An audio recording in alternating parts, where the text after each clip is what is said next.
Dios les bendiga a todos, bienvenidos a la casa del Señor. Estamos orando para que Dios nos ayude y nos bendiga.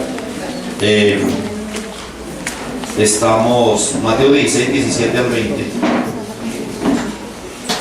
Esta es una encomienda que le hace, la encomienda no, una declaración del Señor Jesucristo respecto a su iglesia. Hablemos un poco de eso. Dice en nombre del Padre, del Hijo y del Espíritu Santo. Amén. Entonces respondió Jesús, bienaventurados eres Simón, hijo de Jonás, porque no te lo reveló carne ni sangre, sino mi Padre que está en los cielos. Y yo también te digo que tú eres Pedro, y sobre esta roca edificaré mi iglesia, y las puertas del Hades no prevalecerán contra ella. Y a ti te daré las llaves del reino de los cielos, y todo lo que atares en la tierra será atado en los cielos, y todo lo que desatares en la tierra será desatado en los cielos. Entonces mandó a sus discípulos que nadie dijese que él era Jesús el Cristo. Oremos al Señor. Padre que estás en el cielo, te adoramos.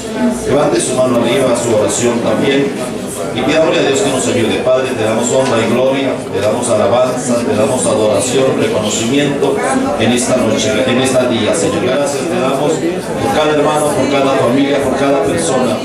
Reconozco tu grandeza, reconozco tu misericordia. Ayúdanos y bendícenos en esta mañana a través de esta palabra. Bendice a los hermanos, a los creyentes. Te lo ruego en el nombre de Jesús, a quien pertenece la alabanza y la adoración. Gracias, Señor. Amén y amén. Demos un aplauso al Señor fuerte, hermano. Fuerte el aplauso eterno. Gloria al Señor. Fuerte lo va haciendo, hermano. Y hablaremos de un tema que lo voy a llamar la iglesia que Cristo plantó.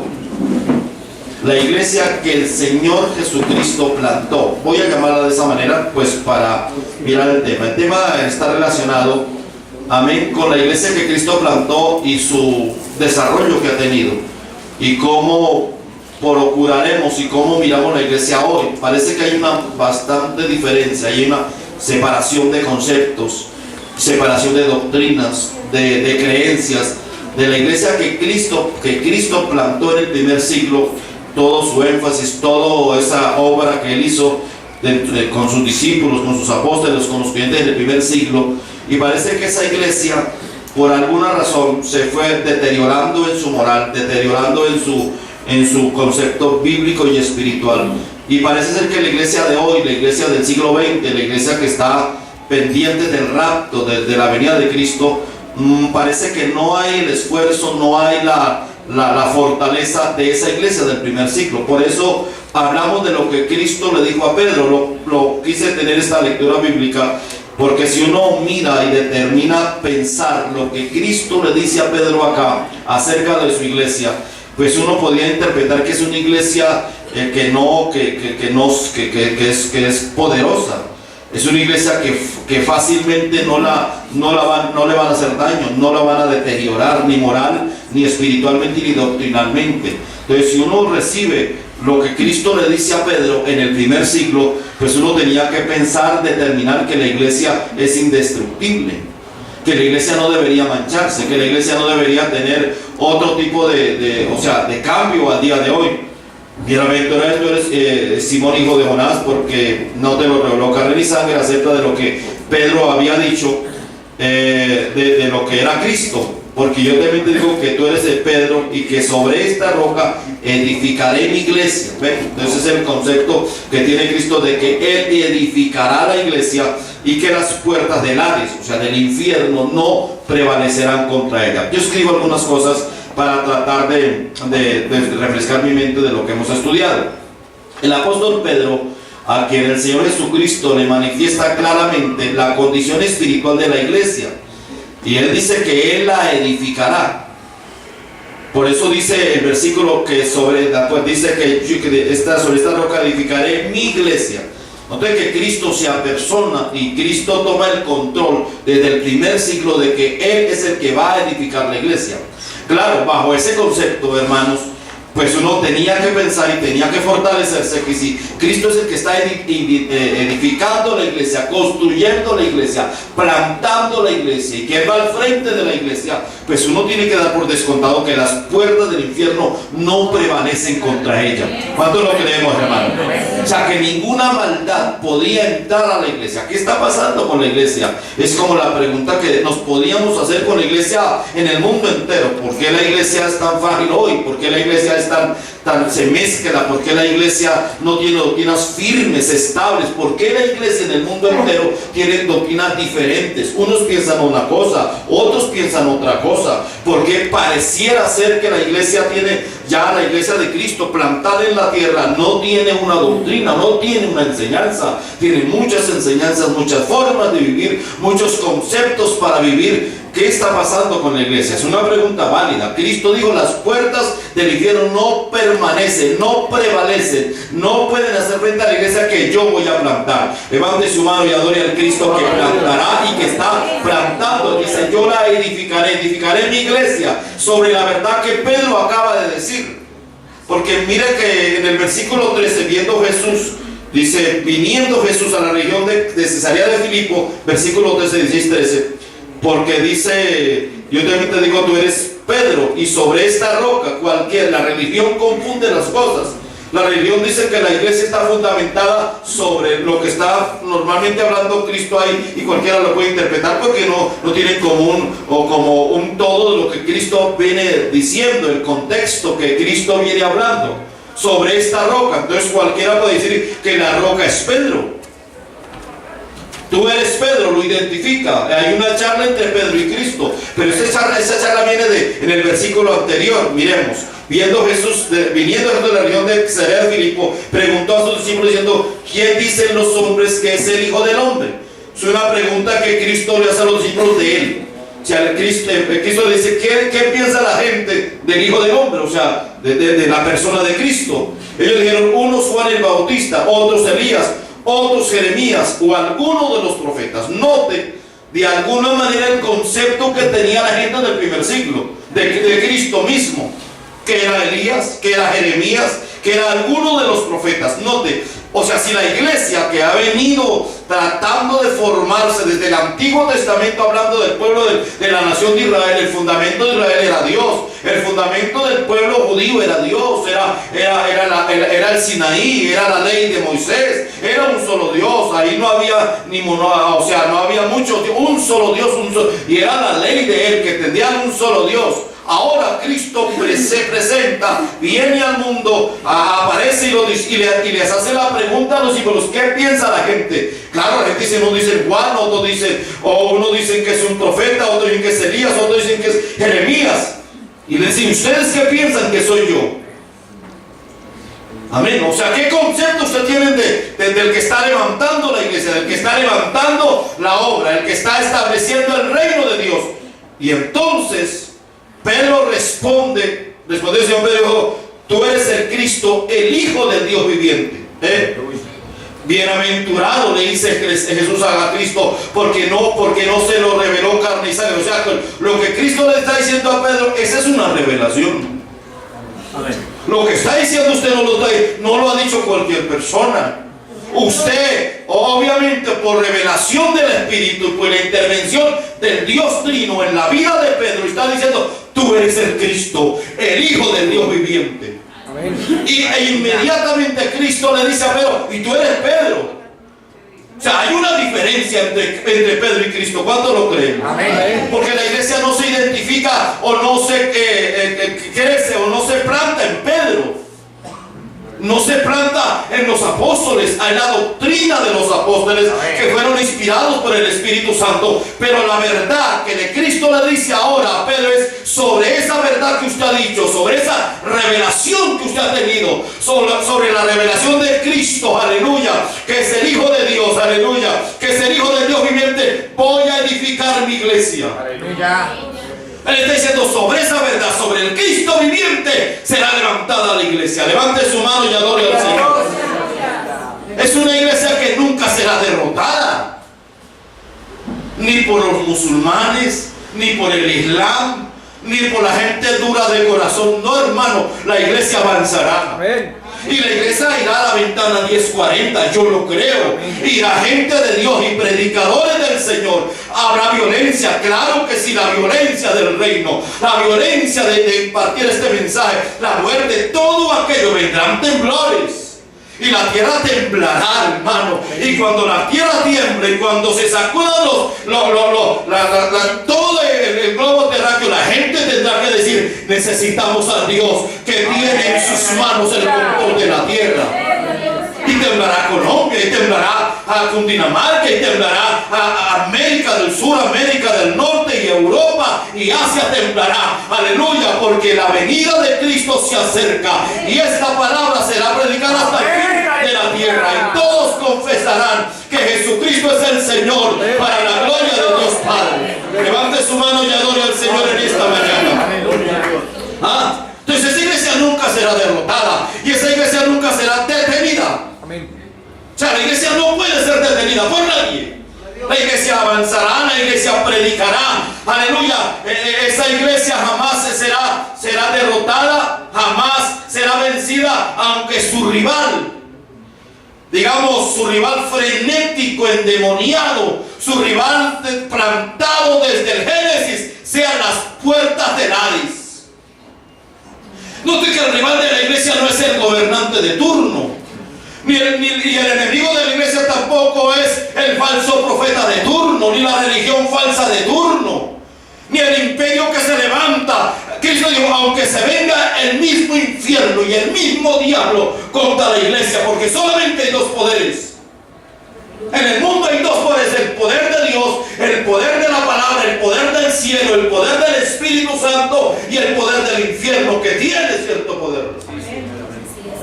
Tiene poder, el infierno tiene poder. Hace aparecer, desaparecer la brujería, la hechicería. Hace poco vi un brujo en televisión, acobardó a todos los del centro.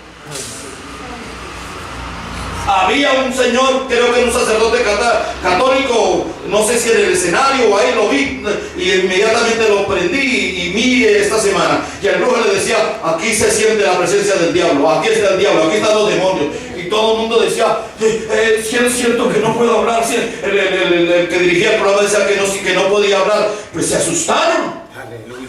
Y el cura también se asustó. Y lo que uno podía pensar es que sí, que ahí estaba la presencia de los demonios. Amén. Y el brujo los intimidó, hermano. Y dijo: yo trabajo con la brujería, yo trabajo con el diablo y hago lo que quiero. A quien quiera lo mato y a quien quiero le vida. Lo decía el brujo, y todo el mundo ahí. Las señoritas salieron, todo el mundo nervioso ahí, hermano. Uno decía: Dios mío, no haber estado allá. Amén. Para decirle al brujo que no tiene tanto poder, que no tiene tanta autoridad, que la autoridad, aleluya, sobre él hay una autoridad mayor, sobre el brujo y sobre el diablo y sobre el infierno. Levante su mano y adore al Dios Trino, al Dios Todopoderoso. Nos cubrimos con la sangre de Jesús y declaramos que hay poder en el nombre de Jesucristo de Nazaret, donde todos los demonios tienen que quebrantarse, donde todas las enfermedades tienen que huir, donde todo aquello que podía venir contra la iglesia tiene que retroceder en el nombre de Jesucristo de Nazaret, porque la iglesia avanza, y avanza con hombres de Dios como ustedes, avanza con mujeres, con predicadores. Aleluya. Cristo lo dijo: las puertas del infierno no prevalecerán, se levantarán de momento, se levantarán de tiempo en tiempo, pero el creyente, el Hijo de Dios, el Espíritu Santo, el poder de la palabra avanzará, avanzará, avanzará, y los yugos se pudrirán. ¿Cuánto lo creen, hermano? Y los demonios tendrán que huir, el infierno tendrá que retroceder. Y esta palabra se implantará con el amor de su gracia. Esta palabra no se implanta con violencia. No habrá que matar a nadie, no habrá que persuadir a alguien por la violencia, ni someternos a la dureza de algún régimen cristiano o evangélico. Es con el poder de su amor, es con el poder de su gracia, es con el poder de su misericordia. ¿A cuántos Dios nos convenció con el poder de su amor, de su gracia? Ante él las rodillas de uno tiemblan, el corazón de uno, aleluya, se desvanece. La soberbia humana tiene que caer por tierra. Aleluya. Él cautivó la mente y el corazón de los poderosos. Él, Jesucristo de Nazaret, con el poder de su evangelio. Pero si usted tiene que remontarse a la fe, a la esperanza de los hijos de Dios. Hay victoria en el nombre de Jesús. Levante su mano y diga: hay victoria, aleluya. Cuando habla de las puertas de Hades, del infierno, es el poder de la muerte.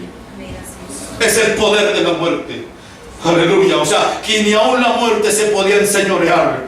Que el creyente no se muere cuando las estadísticas, o cuando el diablo, o cuando el bus se venga encima. No, hermano. El creyente se muere cuando Cristo lo llame a su presencia. Cuando Él determine y la iglesia se vaya, el creyente va a dar cuentas a Él cuando Él lo determina. Denle un aplauso a la gloria del Señor. Aleluya.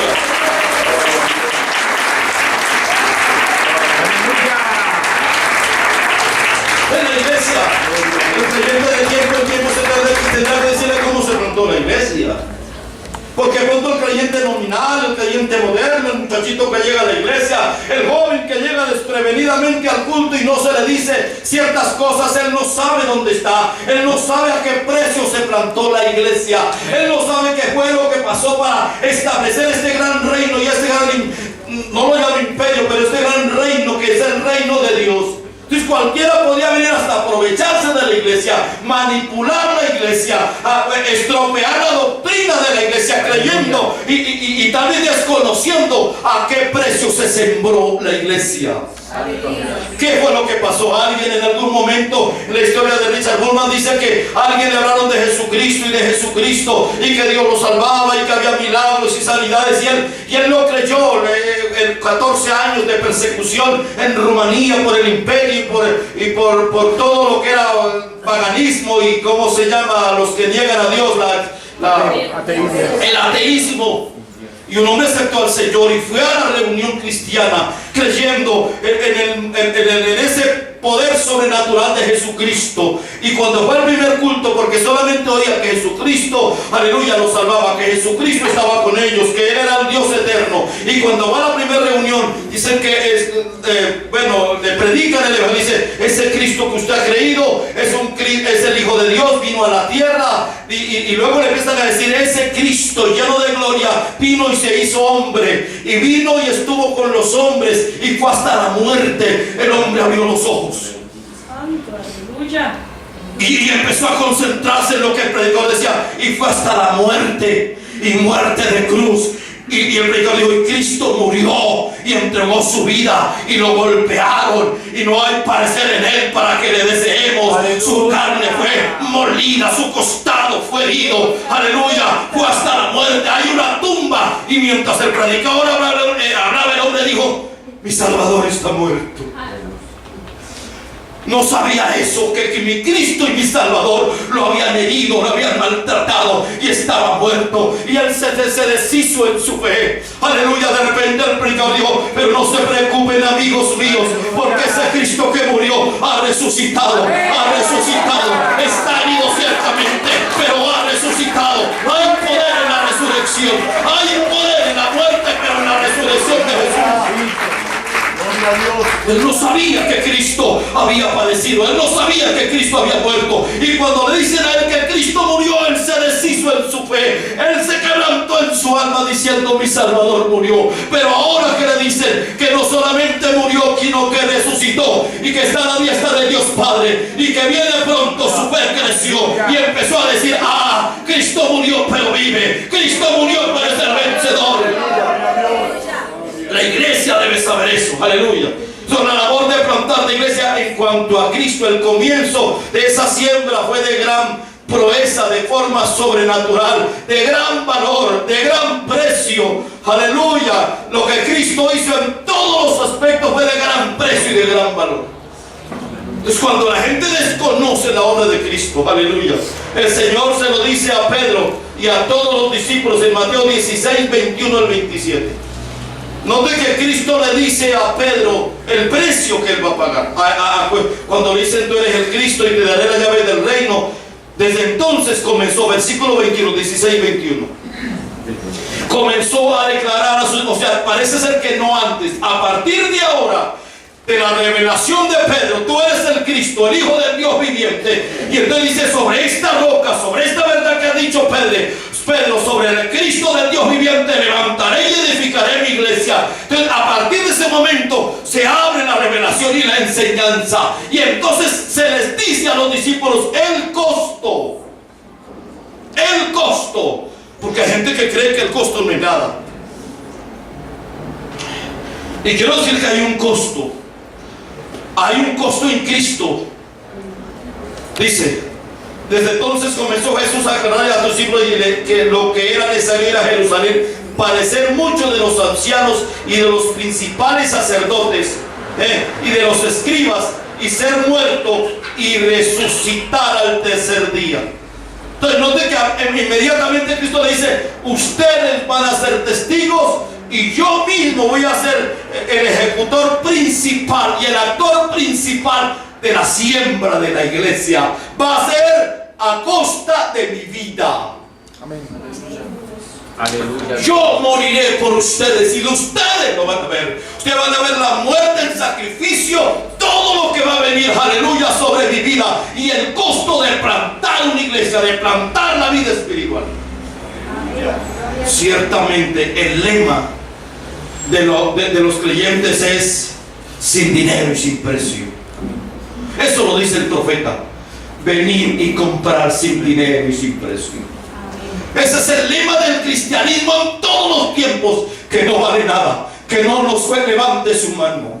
Que todo lo pagó Él. Que todo el precio lo pagó Él. Que toda la vida, la sangre, todo el escenario de sufrimiento lo pagó Él. Y el lema de los creyentes es sin precio, sin dinero y sin precio.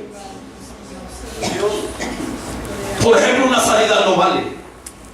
Una sanidad de un cuerpo, un ciego que ve, o un paralítico que se levanta, un muerto que se levanta, una persona que recibe un milagro, eso no tiene ningún precio. Cristo nunca recibió una moneda. Ni todo el oro del mundo, ni la más pequeña moneda recibiría Cristo por el milagro de alguien. Si un ciego viniera a Cristo, hermano, y estuviera todo el tiempo mendigando, como está en la Biblia, mendigando todo el tiempo, viene a Cristo, Señor, que recupere la vista. Inmediatamente el Señor hace un milagro en sus ojos. Él inmediatamente ve, no le costó nada, nada le costó. Aleluya. Solamente que Cristo lo tocara, solamente que Cristo lo mirara, solamente que Cristo dijera una palabra, sé sano, sé libre de su enfermedad. No le costó nada. Pero a partir de ese momento, ese hombre deja de ser ciego, ese hombre deja de ser mendigo, ya no puede pedir plata. Daría vergüenza y pena después de ver con los ojos de que todo el pretorio y toda la gente lo viera. Era el ciego, era el que pedía limosna, y él mismo dice, ahora veo, ahora veo. Levante su mano, diga, ahora veo, veo la gloria de Dios, veo la presencia del Señor. Usted, como ese ciego, usted estaba igual ciego. Y a usted no le costó nada la salvación, nada el milagro, nada la vida eterna. Pero ahora ese ciego, ahora no debería pedir. Ya ese ciego no le es lícito pedir y mendigar. Ese ciego ya no le es lícito poner la mano para que le den un mendrugo de pan. Él ya puede ver, él ya puede ganar su sustento, él ya puede trabajar, él ya puede servir al Señor. Levante su mano y adore la gloria del Eterno. Nosotros éramos ciegos, éramos enfermos, éramos sin religión y sin esperanza, y Cristo nos salvó y no nos cobró nada. Pero ahora hay que pagar un precio. Levante la mano los que, habiendo sido enfermos, aleluya, están en la iglesia. Habiendo sido pecadores, están en la iglesia. Habiendo sido condenados, están en la iglesia. Caminando en un camino de maldad, están en la iglesia. Cristo nos hizo libres. Levante su mano y adore la gloria del Señor. Bendito el Rey. No nos costó, a mí no me cobraron nada. Aleluya. A mí no me cobraron un peso por mi salvación, y cuando estuve enfermo me sanó y no me cobraron nada. Pero yo entiendo que hay que pagar un precio. Ahora yo veo, ahora no soy mendigo, ahora no estoy tirado en una esquina, ahora tengo la bondad de mi Señor, la gracia del Señor, que aleluya, que fue de gratis, aleluya. Eso lo sabe ahora la iglesia. Por ejemplo, la iglesia sabe que Cristo murió. ¿Cuánto lo sabe? Y todo el martirio de Cristo y toda la ofensa al Señor, todo la afrenta a su nombre, a su persona. Dice que enmudeció, cayó su boca. Isaías 53. Lo que sabe la iglesia, esta revelación de Él se magnifica en nosotros. Ahora Pedro lo sabe. O sea, a Pedro se le revela algo. Tú eres Pedro, pero sobre esta verdad que has dicho voy a edificar la iglesia. Y luego le dice, yo voy a sufrir y tú vas a ver cómo voy a sufrir, para ser testigo de mi sufrimiento y de cómo se planta una iglesia. Aleluya. Y cómo se establece el reino de Dios y cómo se vive en la vida cristiana. El Señor lo dice a Pedro y a todos lo sabemos. Entonces lo saben y levante a manos que lo sabemos. Aleluya. Pero pareciera que la iglesia no sabe nada. Gloria a Dios. Maravilloso Dios. Y estoy hablando tal vez no de ustedes, pero la iglesia moderna, la iglesia del siglo XX, la iglesia del rapto, la iglesia de los grandes, pareciera que no sabe nada. Amén. A mí me sorprende la ignorancia de la iglesia. Los muchachos cantan y hacen cosas en el culto y no saben nada. Señor, aleluya. Uno dice, busque Isaías 53 y dan vueltas, hermano, en esa Biblia. Dan vueltas en esa Biblia. ¿Cómo es posible que un adorador, que un miembro de iglesia, que una iglesia que impacta, de avivamientos, que habla de grandes cosas, no sepa, no se le diga al creyente la obra de Cristo, el sacrificio de Cristo y el costo que hay que pagar también? Pero la iglesia lo ignora. Parece que nadie sabe, aleluya, a qué nivel y a qué alto riesgo, aleluya, Cristo plantó la iglesia. La iglesia de hoy sabe lo que recibe. Aleluya. Por ejemplo, la iglesia sabe de que tenemos dones, talentos. Eso sí lo sabemos. O sea, la iglesia sabe de lo que recibe diariamente, dones, talentos, milagros. Por eso la hermana Nigera hablaba de decir que la gente dice manos de plata para que reciba milagros y lo recibe. Ay, Dios es tan bueno. Aleluya. Levante su mano. Aleluya. Adore ese Dios bueno, adore lo que ese Dios maravilloso. Maravilloso es el Señor. A ese Dios eterno. Mire, Dios ha dado a los hombres, tengan la religión que tengan la costumbre que tengan, vivan donde vivan, practiquen, hasta religiones impías reciben el milagro del Señor, hasta gente mala y que deshonra al Señor reciben la bendición del Eterno. Gente que nunca ha ido a un culto, que nunca ha ofrecido un sacrificio, gente que está alejado del cielo y del Señor, reciben la bendición del Señor, hermano. La Biblia dice que Él, a pesar de nuestra infidelidad, sigue siendo fiel. Aleluya. Aleluya. Pero ¿qué arriesgó Cristo en esa pérdida? Porque hablemos de Cristo un poco y me gusta hablar de Jesús en esos términos, nunca para menospreciarlo, por el contrario, para que podamos ensalzarle de tal manera y honrarle de tal manera. ¿Qué perdió o qué arriesgó Él? Isaías 53. Si alguien lee Isaías 53 y no se le explica, hermano, la verdad queda un poco mal. Porque Isaías habla de Él. ¿Quién ha creído a nuestro anuncio? Y sobre quién se ha manifestado el brazo de Jehová. Subirá cual renuevo delante de Él. Y ese es un artículo. ¿Qué es eso? Él. Otro nombre personal. Bueno, en el pronombre, entonces Él, y usted lo encontrará, creo que lo escribí aquí 8 o 10 veces en Isaías 50, habla de Él. Si alguien lee este capítulo 50 dice Él, ¿quién es Él? Pues usted lo conoce, pero un inconverso lo lee, una persona indocta lo lee, no sabe quién es Él. Amén. Dice cuando delante de Él, dice, no hay parecer en Él. Ciertamente Él llevó nuestras enfermedades, mas Él herido por nuestras rebeliones. Sobre Él sobre Él fue nuestro castigo y por sus heridas fuimos nosotros curados. Dice, el pecado de nosotros fue sobre Él, angustiado Él, afligido Él llevando el pecado de muchos y orando por los trajes. Habla de Él. Pero miremos lo que Él hizo. Aleluya. ¿De qué se despojó él? Del cielo. Aleluya, porque la Biblia dice que es el pan que descendió del cielo, su trono, su gloria. Mire lo que dice Juan 17:5. Aleluya. Y esto nos confronta a nosotros. Juan, Evangelio según San Juan.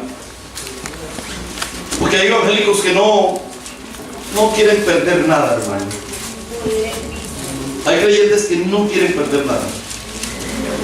Juan 17:5 dice: ahora pues, Padre, glorifícame tú para conmigo, con aquella gloria que tuve contigo antes de que el mundo fuese. Note cómo habla Cristo. Aquella gloria que tuve. Escúcheme, amigo y hermano. Yo no estoy tratando de decir nada que la Biblia no diga, pero Cristo me dice: yo tuve una gloria. Yo tuve una gloria.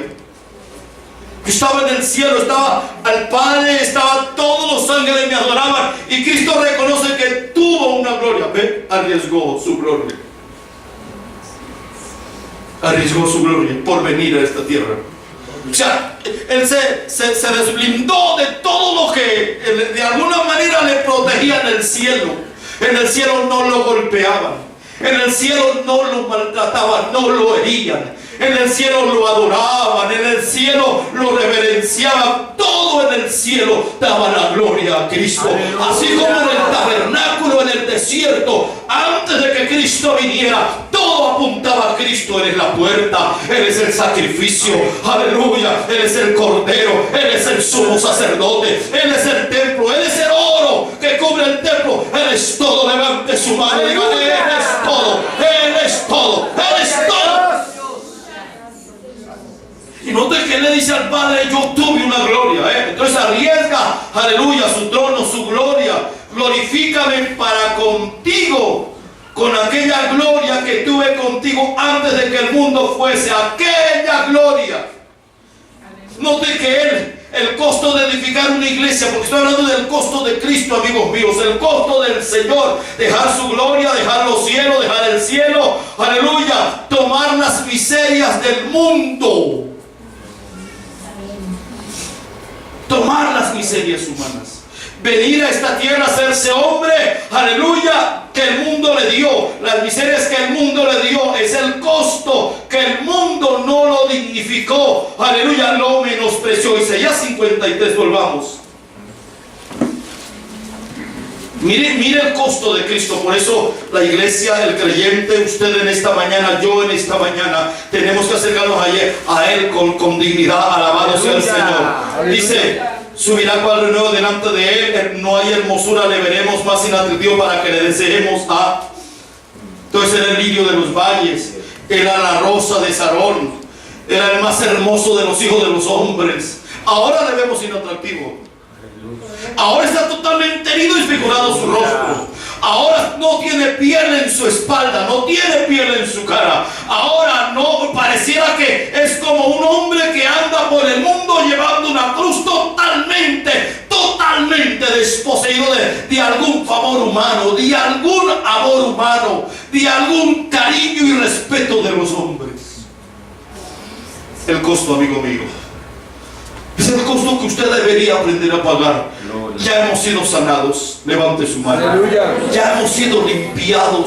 Ya hemos sido perdonados. Y si alguno siente que no ha sido perdonado, hoy es el día. Pero ¿qué costo puede pagar la iglesia? ¿Cómo podemos acercarnos a Él? Dice que despreciado entre los hombres, despreciado entre los hombres, varón de dolores, experimentado en quebranto, como que escondimos el rostro de Él, fue menospreciado, no le estimamos. Seguramente Cristo vino a la tierra para que le estimáramos un poquito, para que a los suyos vino, dice el Señor, y los suyos no le recibieron. El costo, hermano, el costo que Él pagó, que la iglesia debe, aleluya, estudiarlo, amarlo, llorar sobre ese costo, suplicar sobre ese, quebrantarse sobre ese costo. Él pagó un precio para plantar la iglesia. Él pagó un alto costo para edificar la iglesia.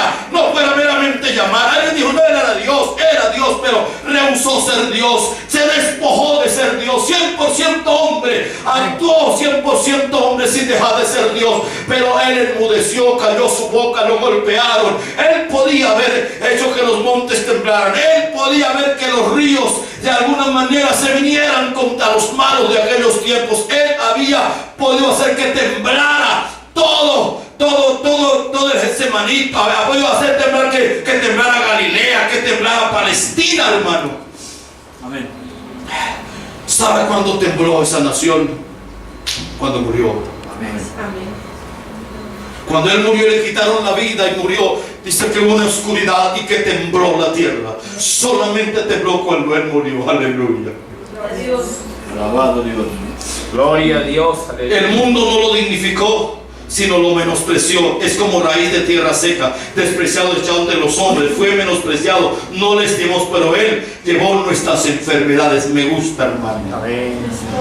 Versículo 4. Ciertamente llevó nuestras enfermedades. Mira cómo pagó Cristo todo el menosprecio. Ay, que es un costo muy alto, hermano. Levanten la mano los evangélicos de aquí. ¿Ah? Cuando usted lo ofenden, ¿cómo actúa usted? ¿Sí ve que no pagamos un precio? Cuando usted lo menosprecia, lo maltratan. Aleluya. Cuando usted a alguien le hace daño en la iglesia, en la zona, en el entorno evangélico, pero es cristiano, ¿cómo reaccionamos? ¿Sabe que Cristo lo vería? Lo maldecían y bendecían. Amén. Y cuando estaba herido, dice Isaías, cuando estaba maltratado, él levantó su mano en la y dijo: sean sanados. Nunca lo dijo, pero ese hecho, todo ese escenario de muerte, de dolor, de quebranto, de llevar una cruz, de padecer, él estaba diciendo. Luego lo sabemos, luego la doctrina lo sabe, luego por eso hay cosas que nosotros sí sabemos. El mundo no la sabe, pero usted la sabe, que mientras él estaba siendo herido, mientras él estaba llevando una cruz, mientras él estaba siendo golpeado, nosotros éramos sanados, nosotros éramos curados. Él llevaba esa cruz y decía: ojalá el rey sea sano. Él llevaba esa cruz y levantaba un golpe y decía: ojalá la iglesia de la Chupa sea sana, sea libre, sea prosperada en todo. Denle un aplauso al Señor en esta hora.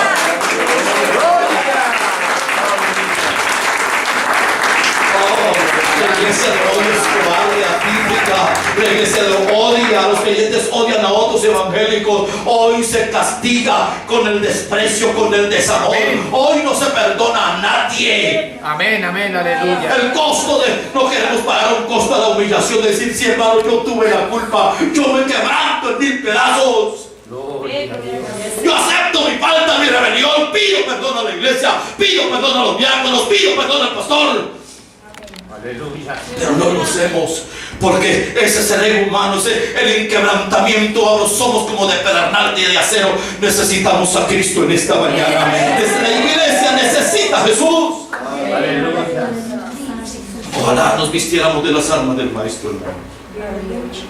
Mientras era herido, mientras era golpeado, entonces, mas el herido fue por nuestras rebeliones, morido por nuestros pecados. El castigo de nuestra paz fue sobre él, y por sus llagas fuimos todos nosotros curados. Amén. Levante su mano y adore al Señor. Él sabía el costo, hermano. Sabe que a veces no se paga el precio porque no sabemos el costo. Cuando una iglesia no sabe el costo, cuando un creyente no sabe el proceso, cuando un creyente le dice: no, tranquilo, congréguese y pare de sufrir. Esa es la religión mundana y impía de ahora. Congréguese, hermano, y tranquilo, usted solamente diezme y ofrende, venga un domingo en la mañana, regale 10 minutos al Señor y ya. Cristo sabía su costo, hermano. Cristo le dijo a Pedro: mire, Pedro, yo voy a entrar a Jerusalén y me van a ir a mí. Y le dijo a los discípulos: me van a matar, me van a sacrificar, yo voy a ir a una cruz. Y cuando llegó a Jerusalén la última semana, dice que como que afirmó su rostro, dice el libro de los Hechos, y entró a Jerusalén, y ahí estaban bregando, mirando con esa cruz, cargándola, y él sabía. Él no permitió que nadie le ayudara mientras él tuvo fuerza. Ni siquiera le dieron a beber algo de vinagre para calmar ese vinagre. El primer vinagre que él rehúsa es un vinagre para adormecerlo.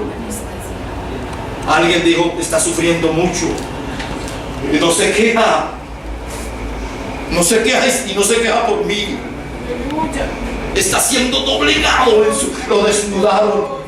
La vergüenza para Cristo lo desnudaron, le quitaron sus ropas. Lo vemos desnudo, quitado, herido, maltratado. Y alguien dijo, démosle vinagre para que calmar su dolor. Era un incipiente, ya lo dijeron ustedes, para doparlo. No lo hizo, porque dice que Él sufrió nuestros dolores. Por eso cuando Cristo le dice a usted, yo sé lo que usted está pasando, es porque Él lo vivió. Amén. Cuando Cristo le dice a usted, yo no puedo llorar, es porque Él pasó lo que nosotros en algún momento podíamos pasar. Él sabe levantar la iglesia. Por eso Él dijo, las puertas del infierno no van a prevalecer. El dolor no va a quebrantar la iglesia. El martirio no va a hacer daño a la iglesia. Levante su mano, aleluya, y diga, soy vencedor, he vencido. Cristo venció por mí. Denle un aplauso a la gloria al Señor, pero denle con la alabanza y con la oración. Por eso la iglesia no la quebranta el impío. Por eso la iglesia, están diciendo que están robando iglesias y que están... No, hermano, la iglesia no la quebranta un robo, que maten un pastor, que hieran un ministro, que haya una deshonra de la iglesia, que uno que otro impío se levante, un adúltero y fornicario y malo y dañando la estructura moral de la iglesia. Eso no mancha la iglesia. La iglesia camina hacia la victoria. La iglesia camina, aleluya, angustiado, afligido. Amén. Eso dice angustiado y afligido en el 112. O sea que Él se afligió. O sea, no crean, porque Cristo no recibió un sedante. Él se afligió y lloró y sintió el dolor y sintió el fuerte, el latigazo, el menosprecio. Hay otras cosas que lo dieron más: el abandono de sus discípulos. Amén. La negación de Pedro, hermano. Cuando Pedro dice, yo no lo conozco, no sé quién es Él, yo no ando con Él, yo no hablo como Él habla. Él nunca me enseñó a mí, lo desconozco, Él es un extraño para mí. Oh, santo, aleluya. Cristo le dijo a Pedro, usted va a saber sobre esa revelación que yo tenía, que yo soy el Cristo, usted va a ver lo que voy a sufrir y a padecer. Y Pedro le dijo, Señor, te seguiré donde quiera que vaya. Pero en el momento del sufrimiento Pedro lo negó. Eso parece que se escribió ayer con los evangélicos. Amén. Dios. Aleluya. Los evangélicos niegan al Señor a cualquier capricho. Los creyentes niegan la fe a cualquier oportunidad de mundo y de mundanalidad y de pecado. Los creyentes están haciendo lo malo. Levante su mano y adore al Señor. Aleluya. El trabajo de Cristo fue silencioso en la tierra. Por eso dice, no hay parecer a Él. Parece que nadie advirtió que Él lo estaba haciendo por mí. Por eso Isaías dice, eso fue como un trato herido de Dios y abatido de Dios. O sea, ese es un problema entre Dios y Él. Eso es lo que plantea Isaías. El mundo pensó, no, es un problema entre el Padre y el Hijo, ellos lo arreglarán. No, era un problema entre el hombre y Dios. Era un problema grave entre el hombre y Dios.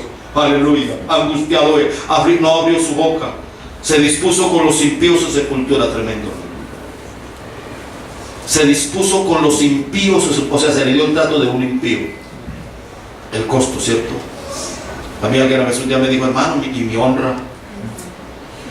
Pastor, porque le dije, hermano, hagamos una reunión, usted se ha metido en un problema, usted habló cosas que no debió hablar, y hay hermanos que le quieren a usted decir que usted, ¿por qué habló eso? No, hermano, yo soy pastor, él son creyente, yo no me rebajo, porque mi honra. Le dije, ¿honra? Ahí. Le dije, ¿honra? Esa honra que usted no lo va a llevar a usted a la desgracia. Cuando uno cree que tiene mucha honra. Amén.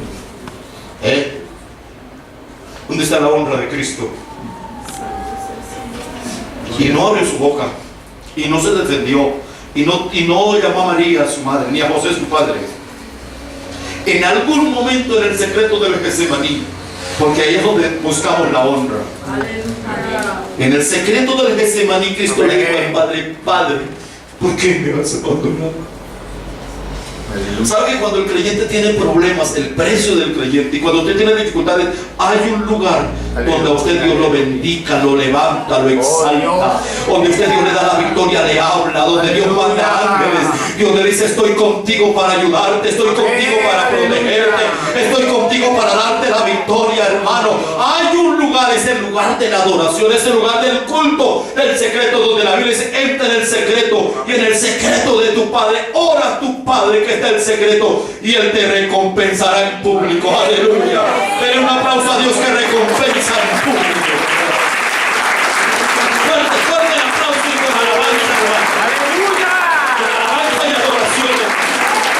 Estoy hablando de un Cristo vencedor. Yo estoy hablando de un Cristo que responde, que ayuda, que da victoria, y un Dios que nunca lo dejará. Él pagó un costo para darme a mí la victoria. Yo lo creo. Él pagó en la cruz para darme a mí una bendición, hermano. Aleluya. La peleo cada mañana, la lucho cada mañana. Pero mi honra, alguna honra tendremos. Pero esa honra es la que Dios nos da. Realmente, la que Dios nos da. La deshonra la cambiará en honra. Yo lo creo, hermano. La enfermedad la cambiará en salud. Aleluya. Esa tristeza de no tener algún recurso económico, Dios la cambiará, y Dios nos suplirá conforme a su riqueza y gloria. Levante la mano el que cree que Dios nos suplirá, nos ayudará a clarear la mañana, hermano. Sí, miren que los evangélicos son pobres. Me lo han dicho. Ustedes allá pastorean gente muy pobre, gente que vino y mayores fuentes son drogadictos. Le dije: cuidado. Cuidado, mi amigo. Usted, y no le permití hablar más. No, es que ustedes los evangélicos se aprovechan de la gente inculta, me dijo hace poco. De los incultos, de los que son así como débiles de mente. Lo dejé que hablar un poquito, pero la verdad me dio temor por él, lo detuve porque no pecara más. Porque no, y le cayó cierto juicio. Poder en Cristo. La gente cree que la iglesia está llena de gente rescatada de no sé dónde. No, hay gente de la iglesia que son doctores, abogados, que nunca tuvieron problemas. Usted mismo dice: yo, hermano, muchacho, joven, estudiando, Cristo me salvó. Aleluya. Uno que otro tenemos un pasado oscuro. Uno que otro Dios lo rescató, y Cristo dijo: y al que más se le perdona, pues más debe. Eso es cuestión de cada uno. No, pero la iglesia está de gente. Inclusive David dijo: me ha hecho sabio más que mis amigos, dijo. Levante la mano los sabios de la iglesia. Oh, hermano, por eso usted, hermano, en la iglesia, Él llevó nuestras enfermedades, Él fue afligido, Él pagó un costo, y Él sabía del costo. Él sabía del costo. Vino preparado para cumplir y acabar la obra. Juan 17:4. Él vino preparado para acabar. Por eso dice: he acabado la obra. Cuando Cristo habla con el Padre, Juan dice: he acabado la obra que me diste que hiciese. Note que Cristo sabía. Y a mí esa parte, yo hay frases en Cristo, en la Biblia, que realmente las quiero compartir rápidamente. La iglesia debe saber, hermano. Cuando uno no sabe el costo, por eso mis prédicas a veces son desafiantes. Y desafío a gente que son creyentes, que saben este camino, hermano. Aquí hay jóvenes que nacieron desde niños, están en la iglesia. Yo pastoreo muchachos como él, como Juan, como Nijiré, como mis hijos, como algunos jóvenes de la iglesia que están desde niños en la iglesia. Ellos nunca, y algunos hermanos llegaron virgen al matrimonio. Es posible. Cristo vive. Y ellos aprendieron a pagar un costo.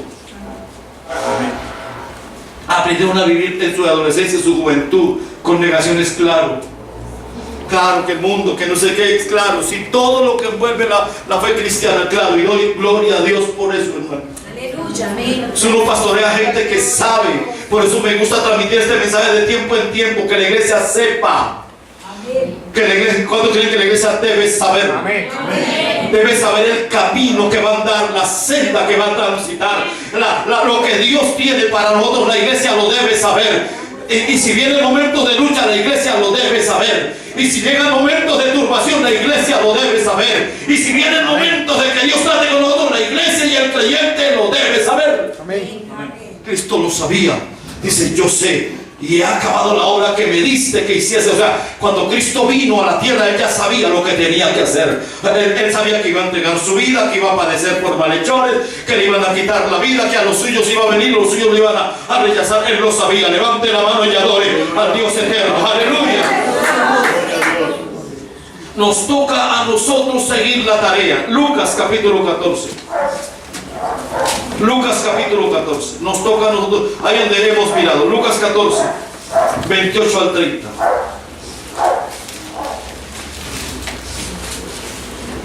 Amén. El costo, ¿no?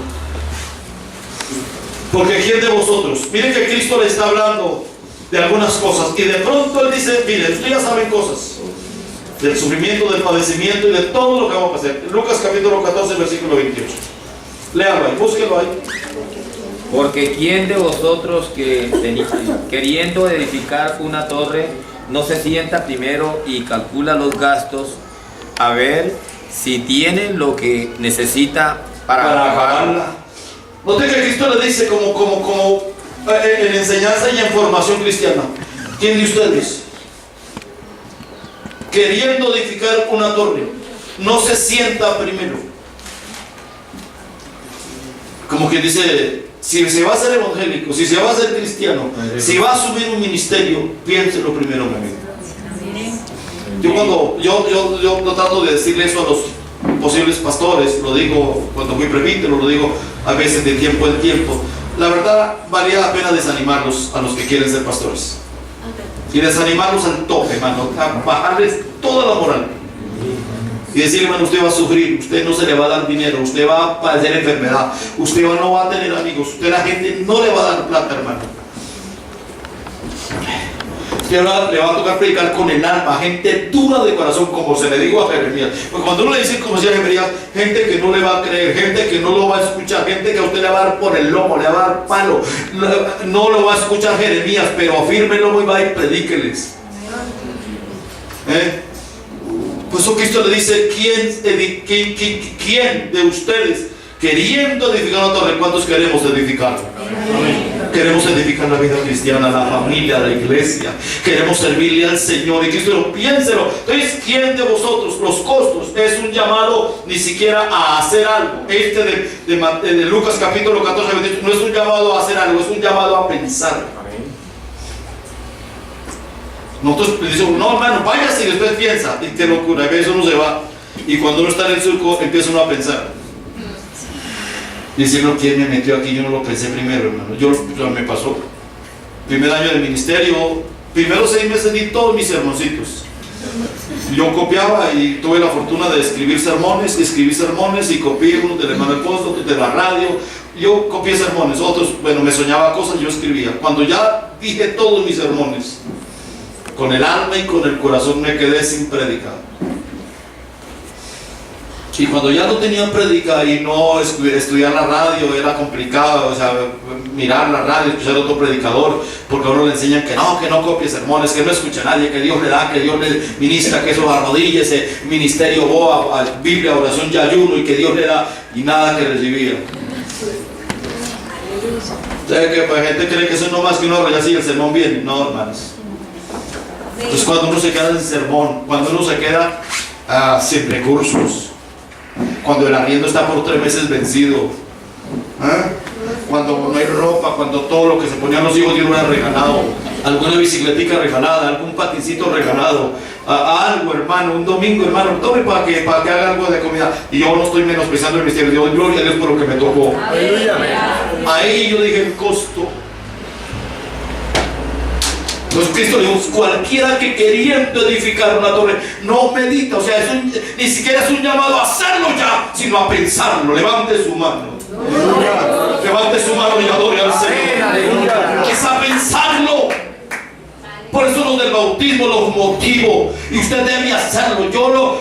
La gente, los jóvenes que van a pensar el bautismo deben hacerlo. Dejen de estar dudando y pensando y haciendo cosas. Tiene que ahora, ya pasó el tiempo, Cristo viene pronto, hay que servirle al Señor, hay que arriesgarse, hay que dar un paso, hay que tomar la decisión. Aleluya, mi vida la haré por Él, mi vida la haré por Él. Aunque me equivocara como Pedro, diría, mi vida la haré por Él, mi vida la haré por Él. Gloria a Dios. Y al resto lo planteará el Señor, lo que me toca, las luchas, las afrentas y todo lo que venga contra mi vida. Pero hay una vocación cuando uno toma decisiones, cuando uno acepta el reto. Pero el costo hay que pagarlo, y el creyente debe saber que hay un costo. Aleluya. Se sienta primero, calcula los gastos, a ver si tiene lo que necesita para acabarla. Y si no, no sea que después de que haya puesto el cimiento no pueda acabarla. Y todo lo que la vean comienza a decir, a hacer burla de él, diciendo: este hombre comenzó a edificar y no pudo acabar. A mí si estamos hablando de la iglesia, si vamos a hablar en particular en el individuo, pues muchos claudican en el intento. Claro que sí, pastores, amigos, gente que quiere edificar una iglesia y no puede, y luchan, y batallan, y entregan, y se mueven, y van de aquí para allá, y a ver si lo intento allá, a ver si lo intento allá, y están luchando. Dios al final les dio y les dará la victoria. Amén, hermano. Pero si hablamos de la iglesia va a llegar al final. Amén. La iglesia va a ser edificada. Por eso Cristo dijo: yo calculé mis gastos. Pedro, es que yo calculé mi sufrimiento. Pedro, es que esto se planteó desde la eternidad. Pedro, es que nos reunimos el Padre, el Hijo y el Espíritu Santo. Y el costo de salvar, de redimir, de salvar, de implantar la iglesia, de edificar un reino, ya yo lo sabía. Por eso yo le dije a mi Padre: heme aquí, envíame a mí. Yo voy a morir, yo voy a esa tierra, yo voy a llevar esa cruz, yo voy hasta la muerte y muerte de cruz. Yo lo sabía, Pedro. La iglesia será levantada, la iglesia será edificada. Gloria a Dios. Cristo, si hablaba de él, pues decía: yo levanto la iglesia y las puertas del infierno no permanecen contra ella. Pero usted, Pedro, ¿cómo está su alma, Pedro? Cristo venció. Y yo voy terminando, amigo mío. Cristo venció, hermano. La iglesia nunca será derrotada. La iglesia jamás perderá una batalla. La iglesia, Cristo la llevará adelante. Levante su mano y adore al Señor. Gloria a Dios. Colóquese en pie esta mañana. Levante su mano. El costo Oh Dios de servir. cielo maravilloso, ayúdanos. El costo de amar cuando uno no es amado. El costo de perdonar cuando uno no es perdonado. Prepárese para ser fiel, y que le lleguen algunas pruebas, algunos momentos de dificultad. Aleluya. Prepárese a pagar un costo. Cristo lo sabía: yo voy a pagar un precio. Pedro, ¿usted está preparado? Maravilloso. Pedro dijo: sí, Señor, mi vida pondré por ti. Te seguiré donde quiera que vayas. Cristo lo dijo: Pedro, detente un momento, porque no sabes lo que dices. Mi vida, tu vida pondrás por mí. Antes de que nadie cante, me negarás 3 veces. A la mañana ya me habrás negado, y a la mañana siguiente te tendré que buscar para llenar el río de Galilea, para hablarte a tu corazón y a tu memoria, y ya volverte a repetir que si quieres ser pastor y si quieres ser obrero. Pero Pedro, me negarás.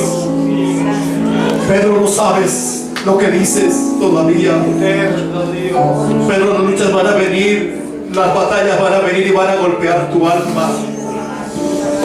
Yo voy a estar contigo para que tu fe no falte. Se lo digo: voy a estar contigo. El diablo lo ha pedido para zarandearlo como trigo, pero yo voy a rogar por ti. Yo voy a pedir por ti para que tu fe no falte. Te voy a preparar como un general. Quieres ir al combate, no vas a ir como un soldado raso, vas a ir como un hombre de batallas. Usted no sabe las batallas, las luchas, las guerras en el hogar, en la familia, levantar una familia. Digo: pastor, creo que el enemigo quiere atacar mi vida porque él sabe que yo tengo un ministerio. Me enterneció ese niño. Y él sabe que yo tengo un ministerio, y me quiere atacar.